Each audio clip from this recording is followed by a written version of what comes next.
Metal fence gate rusted through? You gotta act fast to keep your gate strong and looking good without spending a ton. So, first off, check the gate for all the rust spots and figure out how bad they are. If it's just surface rust, grab some sandpaper or a wire brush and scrub it down until you hit clean metal. Then, slap on a rust converter or primer to stop it from coming back. If parts of the gate are totally eaten through, you'll need to cut out those sections and replace them with new metal pieces.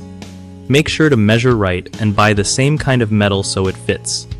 After you patch it up, paint over everything with a rust-resistant paint to keep moisture out for good.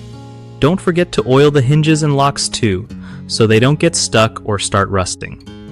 Doing these little things regularly can save you a lot of trouble later on. If you're not comfy with tools, asking a local pro to help is always a solid call. One of the biggest mistakes people make with metal fence gate rust repair is ignoring small rust spots until they turn into holes.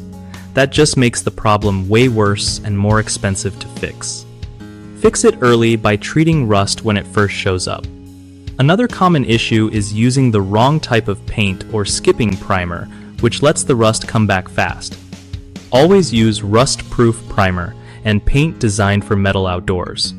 Lastly, folks often forget about the hardware like hinges and latches, which can seize up from rust and mess with your gate's function. Keep those parts oiled and clean to avoid stuck gates or broken mechanisms.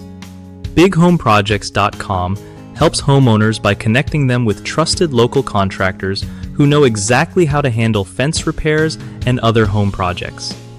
It also gives contractors a platform to find reliable work and build their reputation in the community.